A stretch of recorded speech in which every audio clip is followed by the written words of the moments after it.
Shalom bagi kita semuanya. Selamat beribadah buat kita. Saya mau mengajak kita hari ini belajar firman Tuhan dari Matius 23. Mari buka sama-sama Matius 23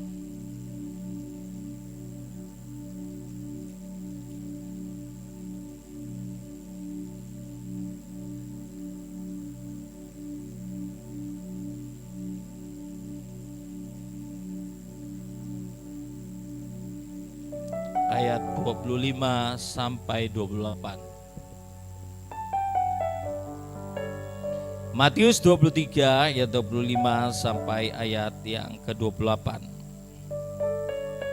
Sudah semuanya? Mari perhatikan baik-baik saudaraku ya. Saudara juga bisa sambil baca. Celakalah kamu hai ahli-ahli Taurat dan orang-orang Farisi, hai kamu orang-orang munafik, sebab cawan dan pinggan kamu bersihkan sebelah luarnya, tetapi sebelah dalamnya penuh rampasan dan kerakusan. Hai orang Farisi yang buta, bersihkanlah dahulu sebelah dalam cawan itu, maka sebelah luarnya juga akan bersih. Celakalah kamu hai ahli-ahli Taurat dan orang-orang Farisi, hai kamu orang-orang munafik, sebab kamu sama seperti kuburan yang dilabur putih, yang sebelah luarnya memang bersih tampaknya, tetapi yang sebelah dalamnya penuh tulang belulang dan berbagai jenis kotoran. Demikianlah juga kamu, di sebelah luar kamu tampaknya benar di mata orang, tetapi di sebelah dalam kamu penuh kemunafikan dan kedurjanaan. Bapak Ibu Saudara, ketika Tuhan Yesus ada di dunia saudaraku ya, dia selalu mengecam ahli-ahli Taurat, orang-orang Farisi saudaraku ya. Ini adalah orang-orang yang mengerti tentang firman Tuhan. Mereka mengajarkan firman Tuhan, mereka mendidik orang, mereka mengajari orang saudaraku ya. Tapi ternyata saudaraku, Tuhan gak suka dengan mereka. Bukan tidak suka dengan orangnya saudaraku ya, tapi tidak suka dengan perbuatan mereka. Karena kenapa saudaraku ya? Selama hidup mereka mengajarkan firman, tapi mereka tidak memberi contoh. Ya. Nah, kita ini harus menyadari saudara, apakah kita ini mirip dengan ahli Taurat dan orang Farisi ini hari-hari ini? Anak-anak Tuhan, saya percaya kita ini banyak tahu firman Tuhan, amin. Ya. Jangan mencuri, jangan berdusta, ya. Jangan mengingini milik sesamamu. Apalagi saudara, harus rendah hati. Apalagi saudara. Tapi dalam kenyataannya saudaraku, kita cuma sekedar tahu firman, tapi hidup kita sebenarnya tidak menghidupi firman itu saudara. Di Matius 7, Bapak Ibu Saudara bisa baca.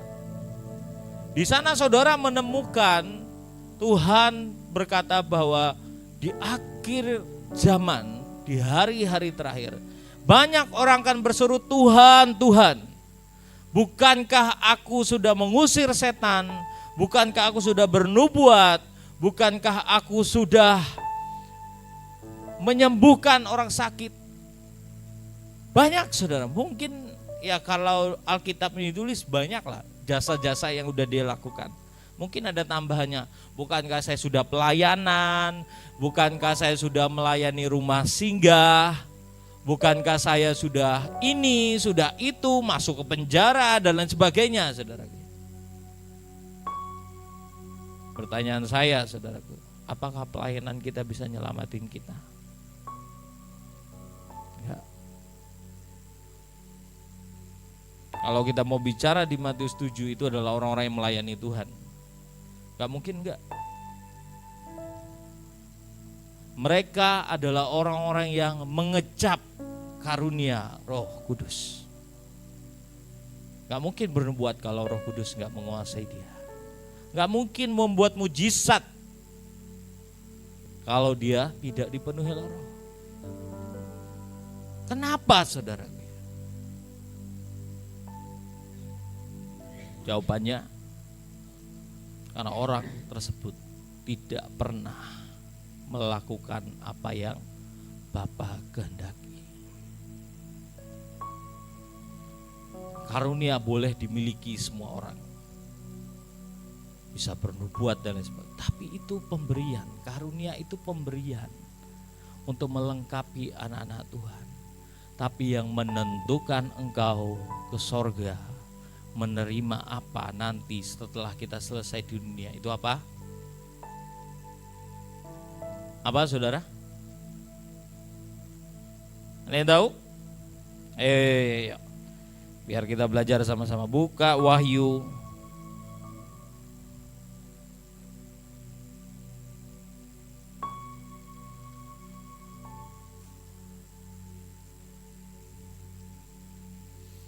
Wahyu 12, Wahyu 20 ayat yang ke-12. Mari buka sama-sama.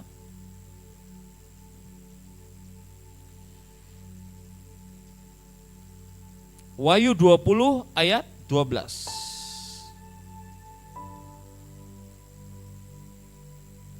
Ayo kita baca sama-sama. Ayo. Kau hilang lagi? Hidupkan dia lagi. Ya. 1, 2, 3.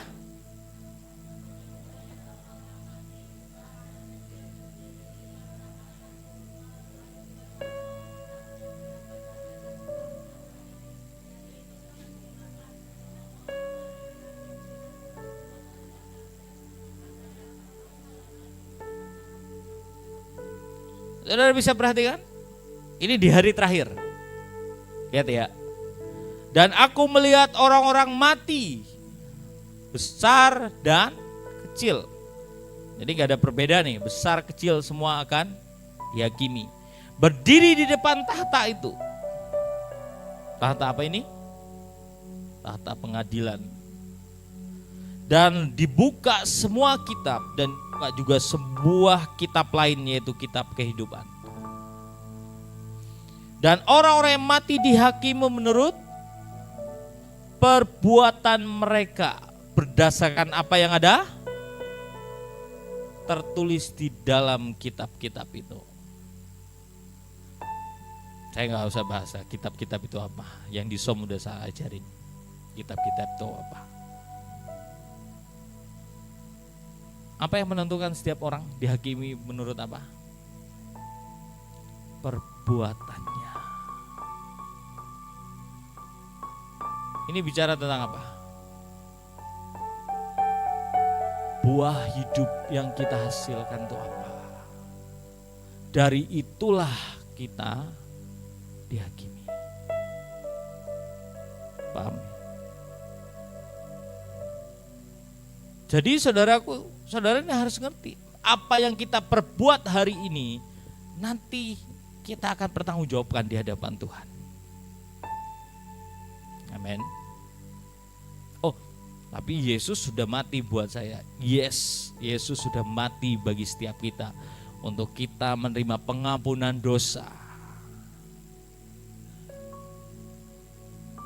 Kalau kita sungguh-sungguh sama Tuhan, ya, mengikuti semua kehendaknya, maka yang akan keluar dari hidup saudara adalah buah-buah roh. Amin.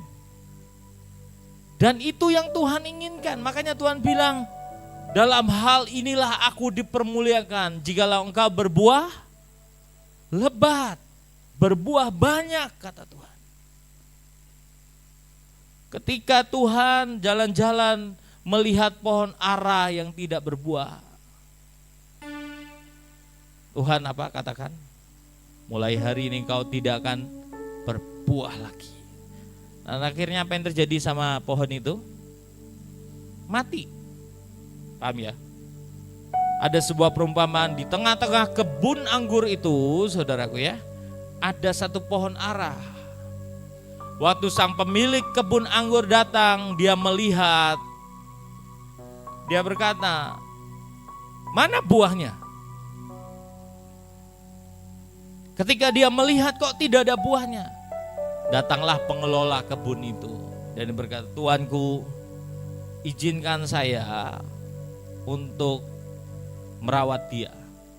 izinkan saya beri waktu buat saya. 1 tahun atau 2 tahun, 3 tahun. Saya akan coba rawat, saya akan kasih pupuk, saya akan coba agar dia bisa berbuah. Tapi kalau tidak berbuah apa katanya? Silakan potong. Pahamkah saudara? Ingat loh ya, saudara ini harus ngerti loh. Di sisi-sisi yang saya mungkin sudah bilang sama Bapak Ibu semuanya. Kalau kita lihat mobil tuh nggak boleh cuma dengan satu sudut pandang, betul? Kalau saudara berdiri di depan, saudara akan berkata mobil itu nggak punya pintu, betul? Saudara akan berkata dia cuma punya ada kaca depan kok.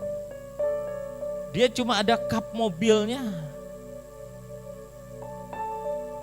Tapi orang yang berdiri mungkin di samping kanan dia berkata mobil ini, ya ini mobil apa? Avanza lah. Dia akan berkata bahwa mobil ini cuma 2 pintu. Depannya sama yang belakang. Nggak ada pintu. Apa yang di depan tuh nggak ada, mesinnya nggak ada, semuanya pintu aja. Yang di belakang nggak punya pintu. Tapi ini ada pintu bagasinya aja. Ini bisa buka ini aja. Ini kalau saudara lihat Tuhan seperti itu, saudaraku, bahaya. Kita ini harus mempunyai sudut pandang yang berbeda dengan Tuhan. Makanya kita mengenal Tuhan bisa sebagai kekasih, sebagai Bapa yang baik. Tapi dia juga saudara harus kenal sebagai hakim yang adil. Dia sebagai penolong.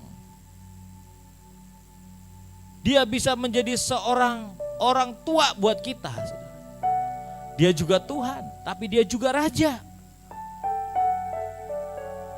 Di Alkitab saudaraku ya, dia pengasih, dia penyayang.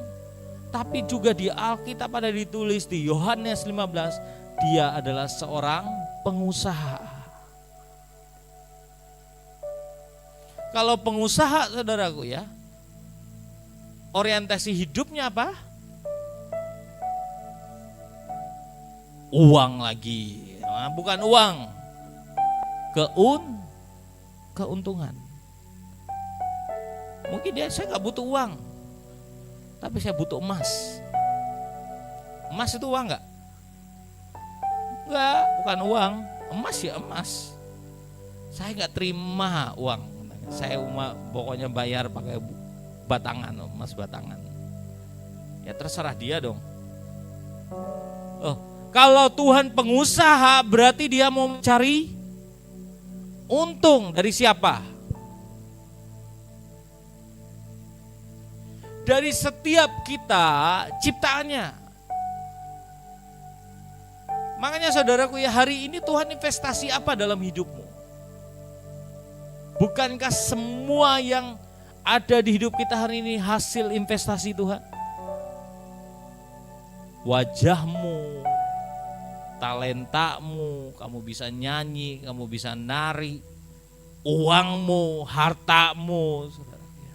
Apalagi?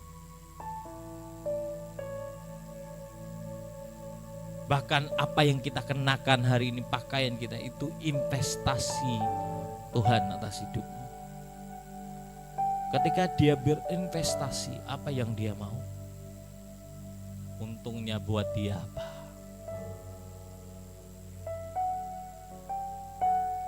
Itu pertanyaannya. Kalau hari ini umur kita berapa saudara? Misalnya 40 tahun, selama 40 tahun apa yang sudah engkau hasilkan buat Tuhan penciptamu, buat pengusaha tadi? Apa?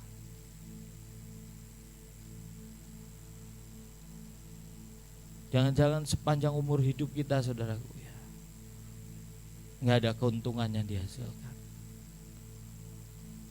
Kita semua ngerti kan, ada perumpamaan tentang talenta. Ada yang diberi 5, ada yang diberi 2, ada yang diberi 1, betul? Saudara bisa lihat di sana kan, kok kelihatannya Tuhan kejam sekali ya. Nah ini kalau orang tidak memahami Tuhan sebagai pengusaha tadi. Bapakkulah pengusaha. usahanya. Ada satu sisi Tuhan mau kita mempertanggungjawabkan semua yang dipercayakan. Jadi kalau hari ini Tuhan percayakan kita, ayo hasilkanlah buah yang baik yang Tuhan rindukan. Apa buahnya? Sudahkah kita menghasilkan buah pertobatan dalam hidup kita? Sudahkah kita berubah dari perbuatan kita yang lama, yang jahat, yang tidak berkenan di hadapan Tuhan hari ini? Atau dulu, sekarang, sampai selama-lamanya Yesus tidak pernah berubah? Karena Yesus tidak pernah berubah, saya juga. Yesus gak akan pernah. Jangan sama dulu, sekarang, sampai selama-lamanya gak pernah berubah. Harus berubah, amin. Dulu kita penjahat, jangan sekarang penjihit. Oh, salah ya. Kalau dulu penjahat, kita hari ini adalah orang-orang yang hidup dalam kebenaran, amin. Kalau dulu penenjaru, sekarang peninja. Ya, mulai ada roh mulat di belakang, harus dikebaskan. Ya. Kalau dulu kita pembohong, saudaraku, hari ini kita orang yang jujur, amin. Dulu suka nilai uang, siapapun ada kelihatan sedikit uang nongol, saudara, pasti itu gak selamat. Karena mata kita tajam seperti silet. Langsung dicari, mana uang? Wah, kalau sekarang ada uang, tetap aman. Oh, menabur katanya. Yang punya uang menabur katanya. Loh, saudara, ini yang harus kita hasilkan dalam hidup kita sehingga Tuhan bilang enggak sia-sia investasi. Amin. Dulu kita ini enggak bisa setia, hari ini Tuhan mau dapati kita semakin setia, amin. Dulu kita ini orang yang malas, hari ini kita berubah jadi orang yang rajin. Dulu kita ini orang yang kalau disuruh ngomel, di sini kayaknya nggak ada, ya, nggak ada satu, nggak ada, ya, disuruh ya siap. Ya. Tapi kalau hari ini Tuhan bilang, ya berubah. Dulu kau tidak melayani Tuhan, hari ini kamu melayani Tuhan. Itu yang Tuhan rindukan, bahkan semakin hari perubahannya semakin nyata. Kita berubah 180 derajat. Ya mungkin mutarnya pelan-pelan, saudaraku ya. Tapi kalau bisa 180 derajat, puji Tuhan. Kenapa, saudaraku? Itu yang Tuhan cari. Gimana caranya? Dengan saudara hidupi firman yang bicara di hidupmu. Kita ini gak akan pernah bisa, saudaraku, berkenan di hadapan Tuhan kalau kita tidak menghidupi firman Tuhan. Makanya saudaraku ya, saudara gak bisa lihat seseorang ketika dia dipakai Tuhan, saudaraku ya, dengan karunia yang diberikan. Jadi jangan minder kalau lihat orang, oh dia punya karunia, dia bisa ini, bisa itu. Hei saudaraku ya, tanggungan orang yang dipercaya banyak itu lebih berat daripada yang sedikit. Paham ya? Makanya gak usah iri sama orang lain. Kalau kamu dipercayain satu, kerjakan yang satu itu dengan sepenuh hati, kembangkan itu, kamu kan dapat upahnya.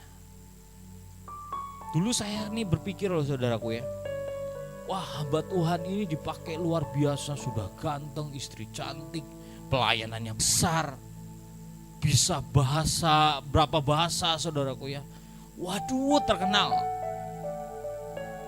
Kalau lihat diri saya, waduh saya ini apa Tuhan, melayani orang aja mungkin 1, 2, 3 orang, pelayanan juga masih empot-empotan saudaraku ya, dan lain sebagainya lah. Tapi waktu itu Tuhan coba ngomong, jangan iri. Dan jangan juga mengingini yang orang lain punya. Kenapa? Karena Tuhan bilang tuntutannya yang dia punya banyak. Kalau dia dituntut untuk memenangkan 100 juta jiwa dengan semua yang Tuhan investasikan dalam hidupnya, dia nggak kerjain aja 1 juta, saudara. Walaupun dia sudah ngerjain 99 jutanya, dianggap Tuhan cuma mengerjakan 99%. Tapi kalau ada anak Tuhan, mungkin dia cuma dipercaya 100 orang, tapi dia kerjakan sepenuh hati 100 orang. Bahkan lebih daripada 100 orang yang dia layani. Mana yang lebih banyak? Tetap yang mengerjakan 100. Paham ya? Makanya saya selalu ngomong kepada hamba-hamba Tuhan di desa, jangan berpikir kamu itu gak sama dengan hamba Tuhan yang melayani ratusan ribu orang. Walaupun kamu di desa dengan semua keterbatasanmu, kamu gak punya kemampuan seperti yang dilihat hamba Tuhan yang besar ini. Kamu cuma bisa mengembalakan 2-3 orang keluarga. Kerjakan, upahmu sama, gak ada bedanya.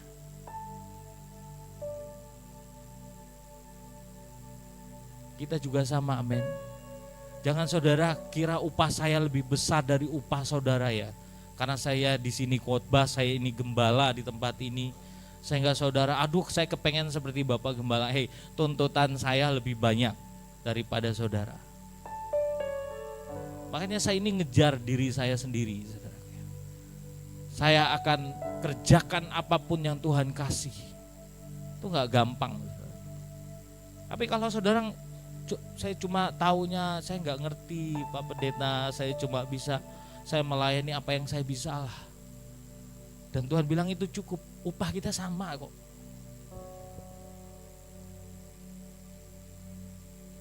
Jadi nggak usah takut saudara. Yang penting saudara harus ngerti, dengan apa yang dipercayakan dalam hidupmu, kamu kerjakan dengan maksimal. Jangan separuh-separuh. Karena yang Tuhan inginkan adalah buah di hidup setiap kita. Amin. Dia merindukan ada sebuah buah yang nanti saudara bawa di hadapan Tuhan. Tuhan, ini kubawa kehidupan. Dan ketika Tuhan menikmati buah itu, dan dia berkata, manis sekali hidupmu. Dia mau dari hidup kita keluar air anggur yang manis, yang dia nikmati waktu kita kembali ke Tuhan. Makanya hari ini saudaraku ya, kita ini harus sadar ini. Kalau kita baca firman Tuhan tadi, apa sih yang Tuhan mau dalam hidup kita? Tuhan itu sekali lagi saudaraku ya, dia mau memproses kita, bukan cuma sekedar yang di luar. Tapi dia mau mengubahkan apa yang di dalam kita ini. Untuk kita menghasilkan yang baik, untuk kita menghasilkan buah yang terbaik, mau tidak mau yang harus diberesi itu adalah yang dari dalamnya. Nggak bisa cuma sekedar di luar, saudara gue. Makanya Tuhan sangat berurusan kepada murid-muridnya waktu itu, sehingga dia kasih contoh tentang orang Taurat, orang Parisi, saudara gue. Dia berkata mereka ini tahu tentang agama loh. Dan dia ini ngomong ke murid-muridnya karena dia mau ngajarin murid-muridnya. Kalian tahu nggak? Biarpun kamu tahu banyak Taurat, kamu tahu banyak firman Tuhan, kamu nggak menghidupinya, nggak bisa. Kamu nggak bisa seperti orang Taurat. Mereka ahli Parisi yang nggak beresin hatinya, hidupnya, dan mereka buat penampilannya kelihatannya wow di depan orang manis tutur katanya, di belakang saudaraku ya nyumpahi, ngumpat, omongan kotor, malas, pikirannya gimana caranya nipu orang. Itu yang terjadi. Makanya dia bercerita kepada murid-murid, kalian jangan sampai seperti ini. Yang diubah di hidup kalian itu adalah hati. Makanya saudara akan lihat bagaimana Tuhan mengubah hati murid-muridnya. Dia bicara kepada Petrus, kita bicara tentang perjanjian Rock of Covenant, saudara. Bagaimana dia bicara kepada Petrus. Petrus, kamu harus jalan dalam kehendak dan rencana. Kamu gak bisa hidup semaumu sendiri. Dia ajarin semua murid-muridnya. Karena buat dia yang penting itu yang di dalamnya harus berubah. Baru keluarnya bisa berubah. Ya. Tapi kebalikannya, kalau dunia ini saudara keluarnya dipermak begitu rupa, tapi dalamnya tetap busuk. Ya. Pernah lihat buah? Dibuat begitu rupa, di luarnya menarik dan lain sebagainya, ternyata di dalamnya busuk. Jangan sampai kita seperti itu, amin. Karena kenapa, saudara? Buat Tuhan yang paling penting itulah mengubah yang di dalam kita. Coba lihat bagaimana Yusuf melalui proses hidupnya, dia harus diubah hatinya. Agar apa, saudara? Agar dia bisa diangkat oleh Tuhan. Lihat Daud, dia melalui banyak proses dalam hidupnya. Tuhan latih dia dari dalam. Ketika yang di dalamnya ini diubahkan oleh Tuhan, dia bisa jadi raja yang bijaksana. Dia bisa mengambil keputusan berdasarkan perintah Tuhan. Loh, permasalahan di dunia ini sebenarnya, saudaraku ya, kenapa banyak orang bikin masalah? Sebenarnya paling banyak bikin masalah itu di jiwa. Ketika jiwa orang sakit, dia akan menimbulkan banyak kerusakan. Saudara tahu sejarah Hitler? Kenapa Hitler itu paling benci sama orang Yahudi? Karena dia pernah mengalami hal yang buruk sama orang Yahudi.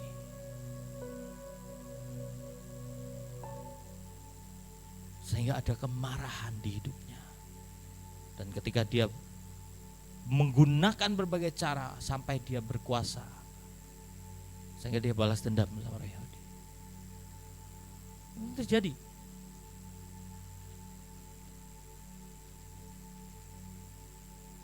Saudara akan menemukan banyak orang yang kalau di sininya nggak diberesin, jiwanya nggak diberesin, hasilnya parah. Saudara lihat di Alkitab ada Saul. Saul itu haus akan perhatian banyak orang. Dia kepengen dicintai. Dia nggak mau ditinggalin sendiri. Dia nggak mau orang lebih dari dia. Makanya ketika Daud dipuji-puji, dia marah, nggak terima. Saya kok rajanya. Ketika Samuel mau ninggalin dia bilang ke Samuel, Samuel, kamu mempermalukan aku.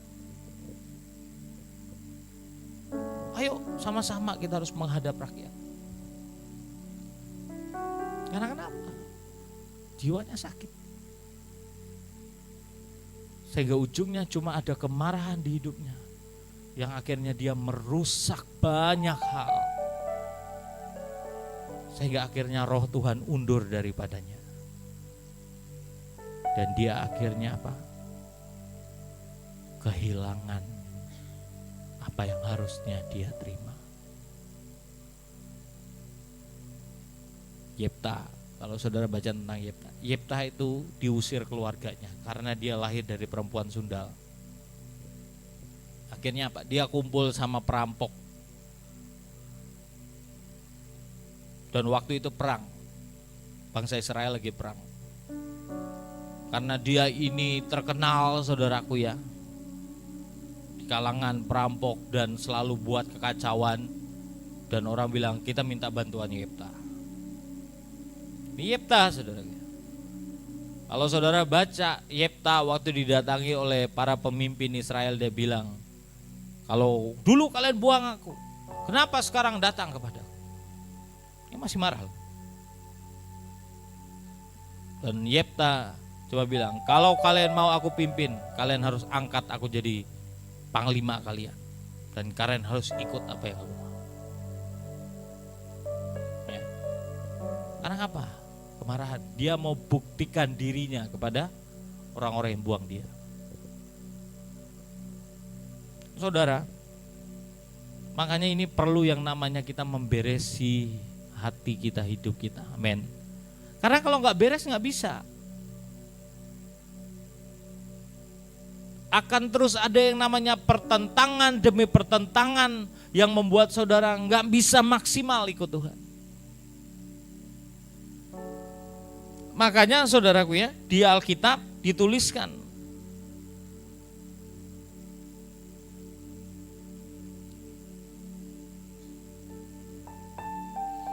di 1 Petrus 3 ayat 4.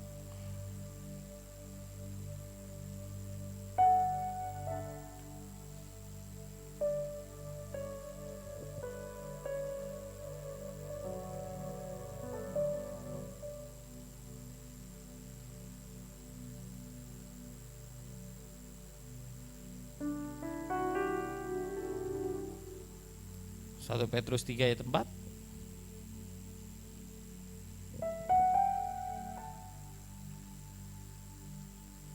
Apa katanya?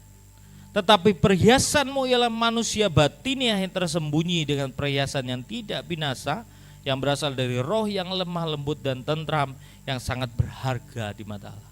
Yang mana yang berharga di mata Allah? Yang mana? Apa katanya? Manusia batiniah yang tersembunyi dengan perhiasan yang tidak binasa. Saudara, makanya kita ini harus perhatikan roh jiwa kita. Ada 3 hal yang Tuhan mau ubah dalam hidup kita. Roh kita yang pertama, amin. Setelah itu apa? Jiwa. Dan setelah itu apa? Tubuh yang dipersembahkan ke Tuhan.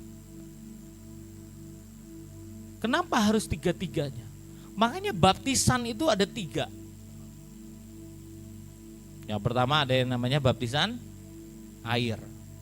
Ini bicara tentang pengudusan tubuh kita, jasmani kita, agar kita persembahkan tubuh kita kepada Tuhan. Ada yang namanya baptisan Roh Kudus. Baptisan Roh Kudus itu apa? Roh kita dipenuhi Roh Tuhan. Terus yang terakhir baptisan api. Ini bicara apa? Jiwa. Jiwa kita ini harus dibaharui, dimurnikan dalam api. Karena kenapa? Kalau roh gampang saudara, saudara terima Yesus, Roh Kudus masuk ke hidupmu, rohmu pasti nurut. Tapi permasalahannya hari ini, jiwamu gak beres, kamu gak akan bisa masuk. Bahkan tubuhmu itu cenderung mengikuti jiwamu. Karena kalau jiwamu lagi sakit saudara ya, kamu bisa merusak tubuhmu.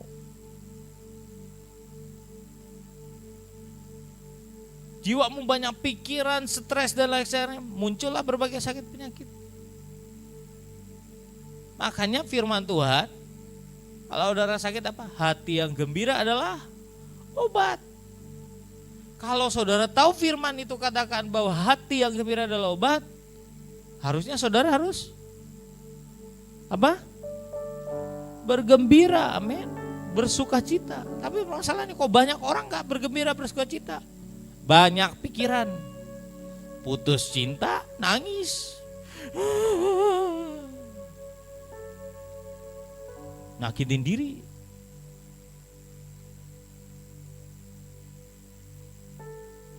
Ya. Itu terjadi. Kecewa dengan keluarga, kecewa dengan teman. Yang sakit mana? Jiwamu kayaknya sakit. Keluarnya kemana? Tubuhmu. Paham ya? Makanya Tuhan tuh mau saudaraku ya, kita ini betul-betul hari-hari ini diubahkan di dalam roh.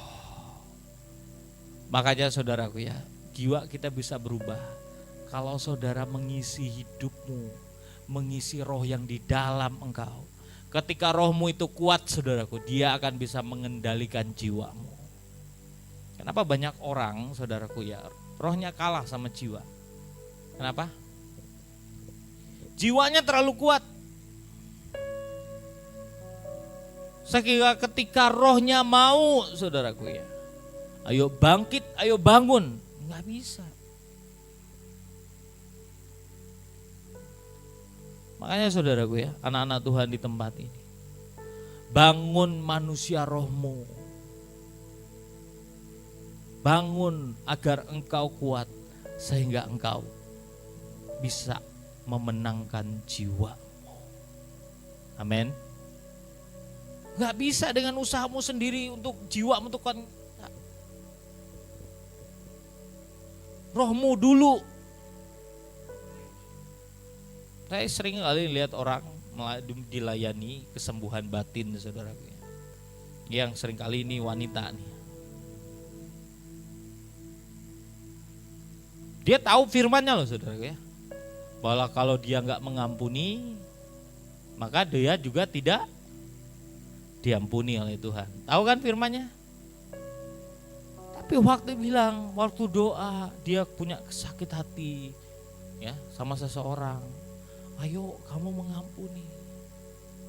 Kan Tuhan bilang firman-Nya katakan kalau kamu gak ngampunin maka dosamu gak akan diampuni.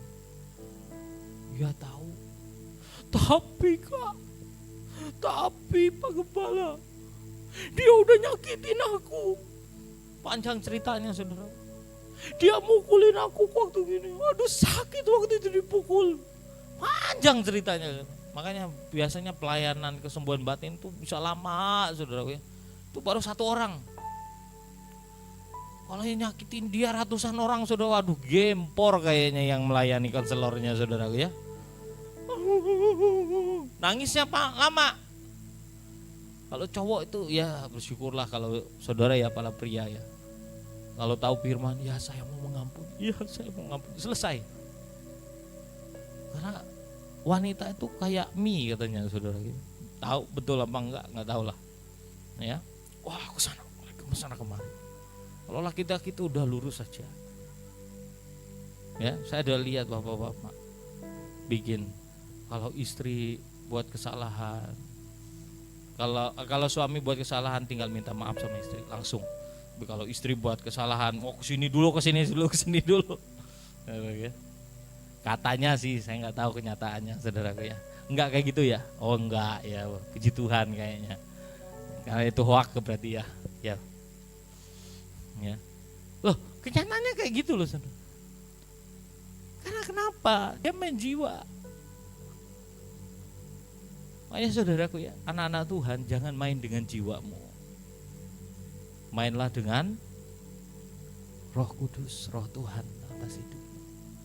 Kita ini gak bisa hidup dipimpin jiwa kita. Karena jiwa kita ini kepengennya selalu nyenangin diri kita. Ya. Kepengen ini, kalau bisa nanti suamiku orang Korea, begini-begini nanti kalau misalnya saya mau liburan ke Korea pas lagi musim salju, musim gugur. Kalau musim gugur banyak orang jatuh saudaraku, jangan aja karena gugur.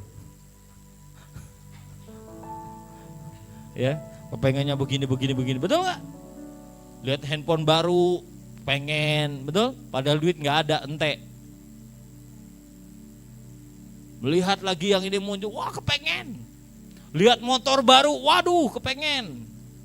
Tuh yang suka main sama jiwanya tuh. Ya, loh kenyataan gak itu? Kenyataan. Makanya ya ngecek orang yang jiwanya kuat itu gampang. Lihat dari keinginannya.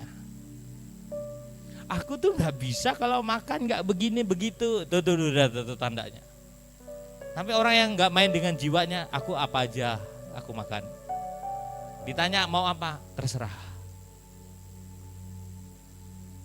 Ya. Nah, ini coba cek hidup kita, saudara. Orang-orang yang seperti itu sangat gampang Tuhan pimpin. Karena kenapa? Tuhan bilang apa? Ya, saya mau Tuhan. Tapi kalau orang punya keinginan, Tuhan, kalau boleh loh Tuhan, boleh nggak begini? Ya, ini hati-hati ya para melankolis, karena ini yang perasaan. Ya, sama sanguin, sama tuh.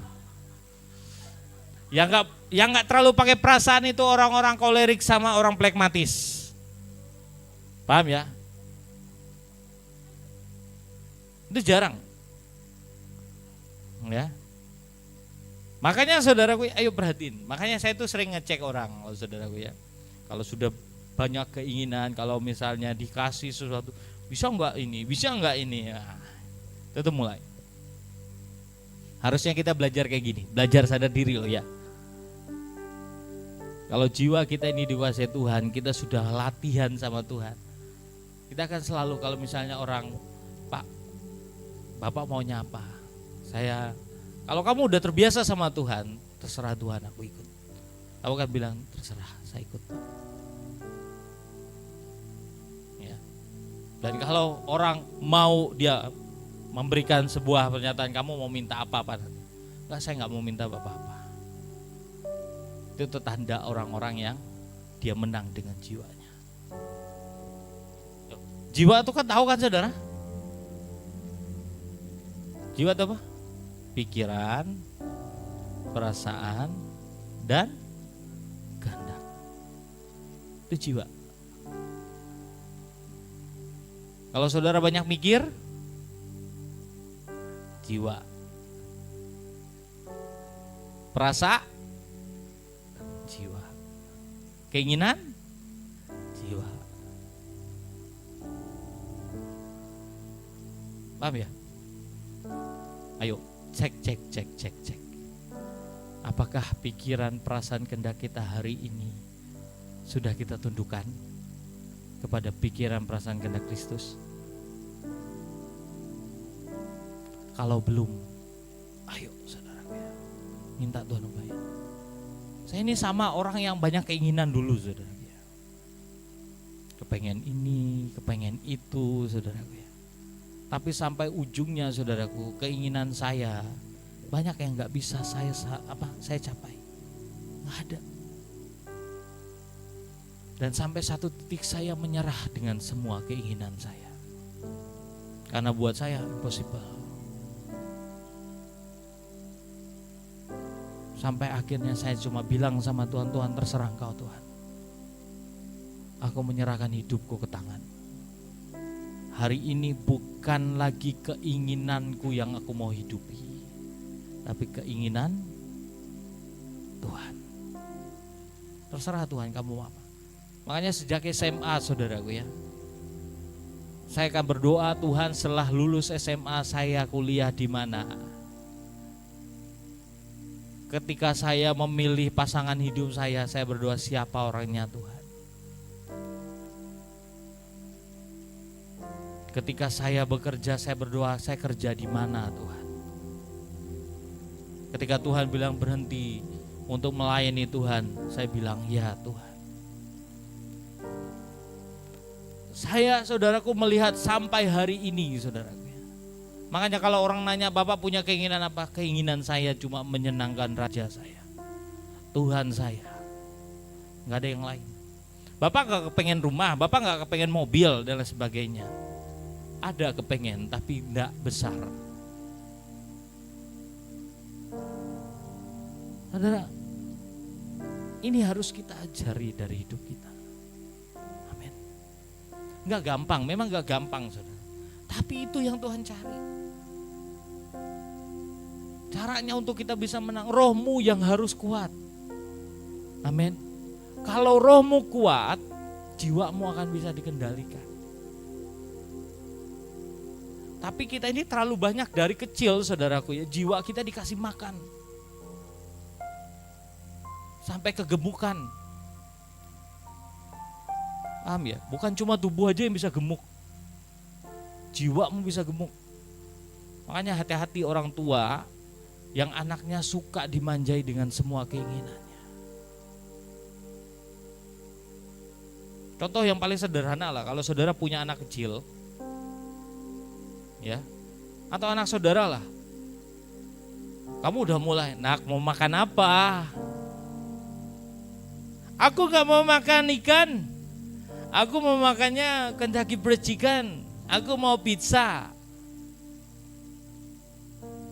Itu tuh saudara sedang memberi makan jiwanya. Saya gak tahu saudara, Tuhan beri hikmat.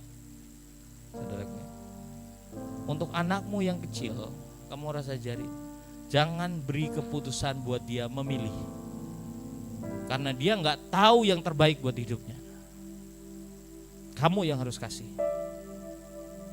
Kalau kita tahu anak kita harus makan sayur-sayuran, harus kasih dia dan dia harus makan. Gak boleh kamu bilang mau makan apa nak.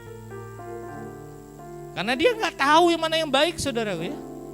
Kayak anak saya Kiel, apapun yang disodorin dimakan loh saudaraku ya. Ini yang terbaru saudaraku ya. Dia cari ebek. Abek ya. Gak tahu kan abek? Kalau kami sudah ke Indomaret saudaraku, dia cari abek, abek mana. Tahu gak? Kami gak tahu awalnya. Ternyata dia berdiri di depan es krim saudaraku ya. Ini abek pak, abek pak. Gak tahu ya pak, bahasa apa itu saudara. Akibatnya dia meler saudaraku ya. Loh serius saudaraku ya. Kan banyak kan orang-orang yang anak-anaknya jiwanya dipuasin. Pak kepengen ini dikasih, kepengen ini dikasih. Dan kalau nggak diturutin, nangis, ngambek. Itu jiwanya sedang kamu kasih makan. Ya, coba kamu lihat. Nih sorry nih ya. Ada anak-anak yang tidak pernah dikasih pilihan. Lihatlah anak-anak panti asuhan. Yang betulan nih loh ya. Karena ada panti asuhan abal-abal juga ada. Ada panti asuhan. Saudara, mereka nggak punya keputusan untuk memilih, betul? Apa yang disodorkan mereka makan. Coba lihat. Saudara lihat hidup mereka. Kalau mereka udah mulai kerja dan banyak keinginan enggak, mereka siap menerima apapun. Makanya saudaraku ya, kalau saudara melihat Yusuf, Daud, Daniel, semuanya diajarkan Tuhan gak punya keinginan. Selesai semua keinginan mereka. Karena gak ada yang bisa menolong mereka, betul? Yusuf dikeluarkan dari rumah orang tuanya, gak punya pilihan. Pokoknya apa yang disodorin harus dia kerjain. Apa yang mau dia orang kasih makan dia harus makan. Walaupun itu cuma nasi. Kalau dia gak makan mati. Ya kan? Ya sudah. Tuhan buat dia seperti itu agar dia ngerti kamu itu gak bisa. Kamu harus hidup dengan kehendakku. Sehingga dia menang. Daud juga sama. Kenapa Tuhan buat dia saudaraku ada di tengah keluarga yang tidak mencintai dia. Ketika dilantik jadi raja, tetap dia ketemu dengan orang-orang yang dia berharap. Waktu dia ketemu Yonatan, Yonatan ini bantu saya. Sebagai anak raja tolong saya Yonatan. Tapi Yonatan gak bisa tolong dia. Dia mengandalkan siapa? Gak ada.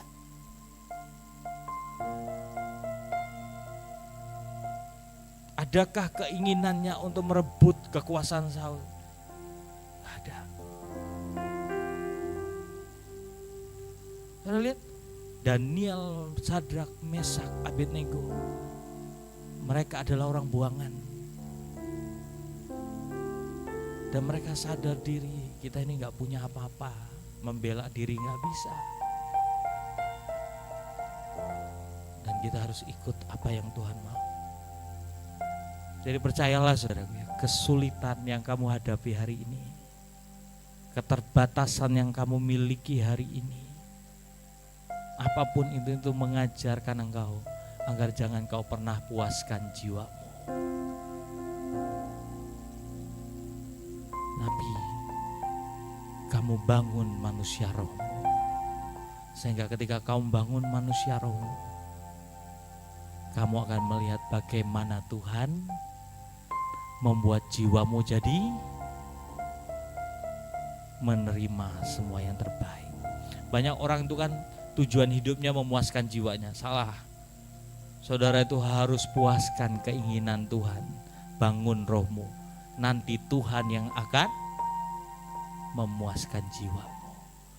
Dia yang akan mendatangkan berkat atas hidupmu sehingga kamu tersenyum melihat terima kasih Tuhan. Bukan kamu lagi. Tiba-tiba apa yang kamu pernah rindukan Tuhan beri buat kamu. Kamu cuma senyum dan kamu tidak pernah kejar. Tapi sebaliknya kalau kamu yang kejar, kamu yang ingini, selesai, hilang. Makanya Pak Yusak sering ngomong apa? Apa yang aku ingini, Tuhan gak ingin. Apa yang aku gak mau, Tuhan mau. Ngerti ya?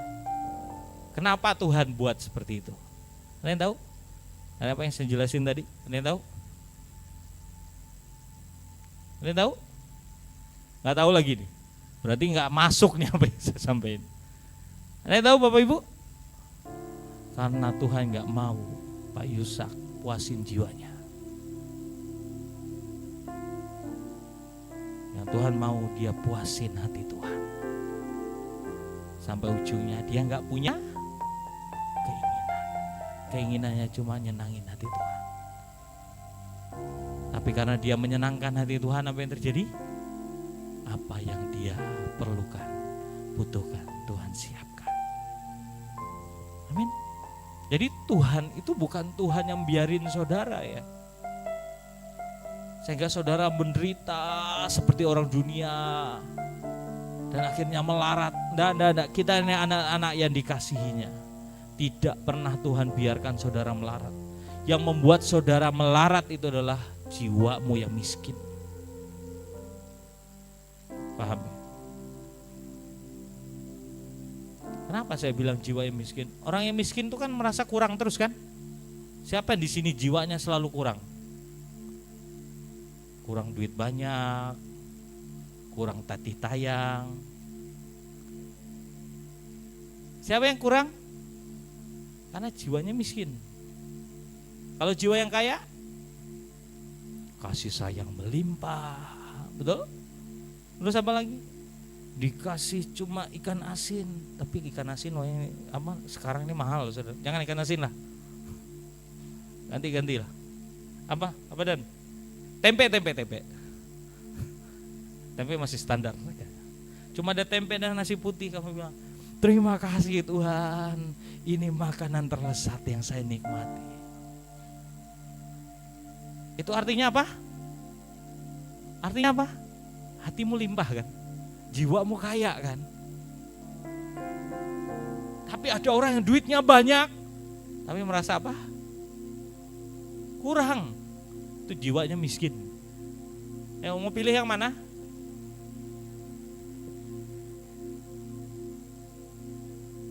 Saya pilih saya punya jiwa yang kaya. Makanya saya hari ini gak pernah khawatir untuk apapun. Untuk apa yang saya makan besok, untuk saya besok harus menikmati apa, anak saya seperti apa, saya gak pernah khawatir. Karena saya punya Tuhan pemilik alam semesta. Saya gak pernah takut dengan hidup saya. Kalaupun Tuhan bilang saya hari ini pulang, saya akan pulang. Saya gak pernah takut mati, saudaraku ya, percaya saja. Saya gak pernah takut masa depan anak-anak saya. Kalau orang bilang, ayo anak-anaknya sekolahin di tempat yang bagus, ya saya ngerti.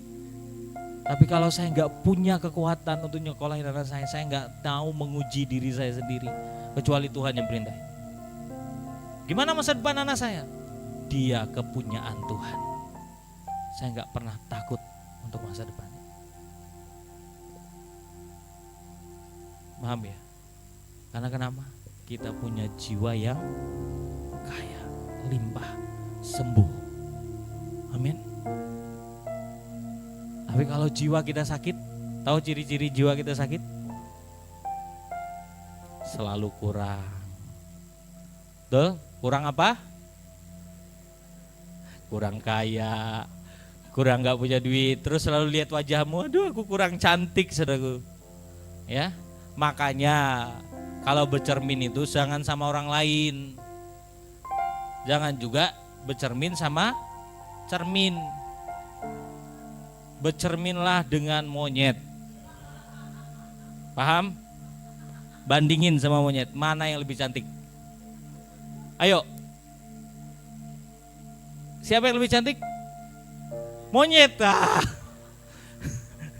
Itu sakit tuh jiwanya. Ya. Lo banyak kita ini kan bandingin, kalau misalnya maaf nih ya, mukanya hitam. Jangan, saya enggak rasis saudara ya. Kamu hitam, tapi kamu berpikir aku nggak cantik, sama seperti siapa artis paling cantik? Apa? Natasha Wilona. Ya saudaraku, yang mau sampai kapanpun beda lah. Dia putih, kamu hitam. Ya kalau hitam saudaraku jangan bandingin sama dia.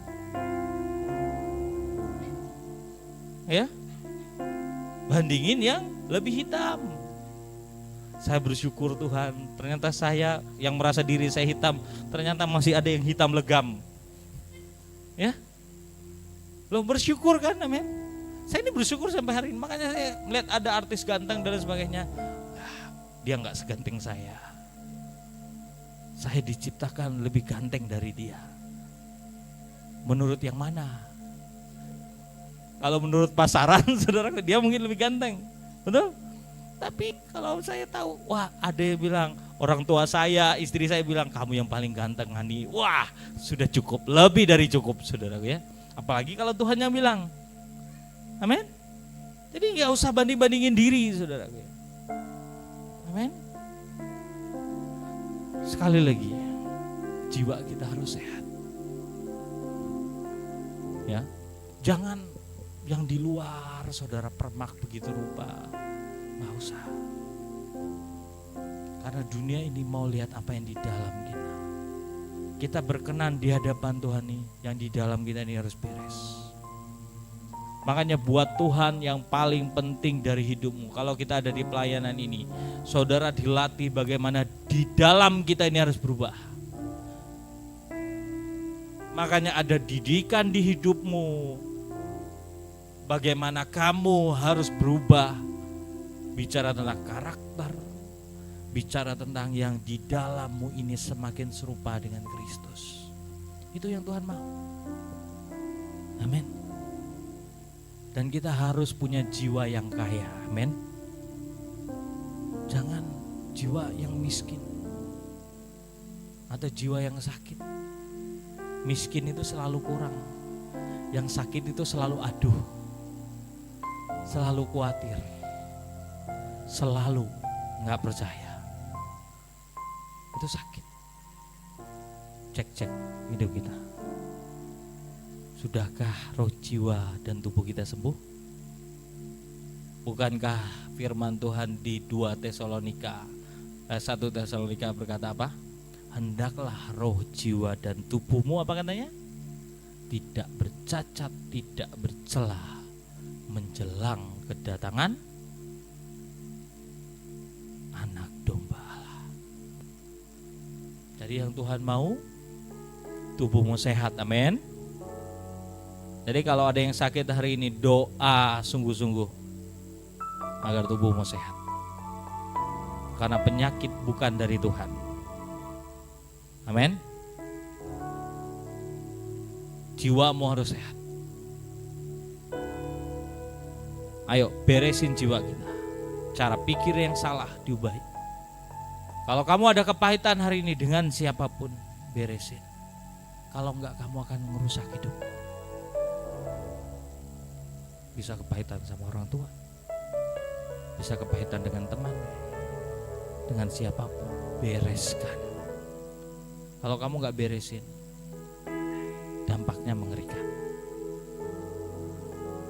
Saya ini bersyukur hari ini, saudara, saya nggak punya kepahitan dengan siapapun. Pernah ngalamin pengkhianatan nggak Pak? Sering. Pernah diomongin orang Pak? Pernah, sangat pernah. Pernah diremehin orang nggak? Pernah. Tapi itu mengubah hati saya, jiwa saya? Enggak. Saya bilang, ngapain? Hidup saya ini berdasarkan apa yang Tuhan katakan. Saya nggak mau buat diri saya sakit, jiwa saya sakit. Saya memilih untuk memberkati orang yang ngomongin saya. Saya pilih untuk mendoakan mereka. Udah selesai. Itu yang harus kita punya. Kalau tidak, kita akan sama serupa dengan Saul, yang karena terluka nggak disembuhin. Akhirnya apa? Dia merusak keluarganya sendiri. Dia merusak banyak orang. Dan ujungnya dia mati bunuh diri. Dan seluruh anaknya banyak yang mati. Kerajaan Israel hancur. Karena kenapa? Luka. Ayo cek hidup kita. Tuhan mau kita sembuh, amin. Bangun manusia roh kita. Ya, ini yang paling utama. Bangun manusia roh kita. Caranya untuk membangun manusia roh, baca firman. Karena firman itu roh. Kalau kamu baca, kamu terus kunyah, itu jadi kekuatan di hidup. Dengarin firman, dengarin khotbah lebih banyak, amin. Kalau jujur saudara gak akan kuat mengubah jiwamu kalau kamu gak punya roh yang kuat. Gak bisa. Cuma dengan rohmu yang kuat, kamu bisa mengubah jiwa dan tubuhmu. Karena tubuh jiwa ini cuma ngikutin roh kita. Rohmu lemah, jiwamu yang nguasain kamu. Tapi kalau rohmu kuat, jiwa akan ngikut. Ketika jiwa kita punya keinginan, aduh aku kepengen ini, rohmu tiba-tiba, jangan kamu kepengen. Ikutin yang Tuhan mau. Kalau tiba-tiba di sini kamu mau marah, kok makanannya gini-gini terus? Tiba-tiba rohmu bilang apa? Ngucap syukur. Kamu yang keluar dari mulut, terima kasih Tuhan. Paham ya? Itu fungsi roh kita kuat. Tapi kalau roh kita lemah, ketika ada orang ngomongin kamu, kamu langsung marah, kamu emosi. Kalau bisa kamu mau datang, kamu mau tampar. Karena jiwamu kuat. Ya, jadi sekali lagi saya mau bilang sama saudara, stop menggemukkan jiwamu. Jangan puaskan dia. Yang kamu harus puaskan siapa? Tuhan. Gemukin rohmu. Amin. Kalau nggak mau gemuk, buat dia jadi six pack. Amin. Latihannya apa? Latihannya dengan saudara hidupi firman Tuhan. Ya. Masuk dididik oleh Tuhan. Baca firman Tuhan. Ya, nyembah Tuhan lebih kuat. Amin. Kalau kemarin di Som saya bilang apa? Bahasa roh. Ayo bahasa roh untuk membangun roh kita. Amin. Katakan kepada kiri kanan saudara, bangun yang di rohmu, bangun yang di dalammu. Amin. Mari kita siapkan hati kita berdoa.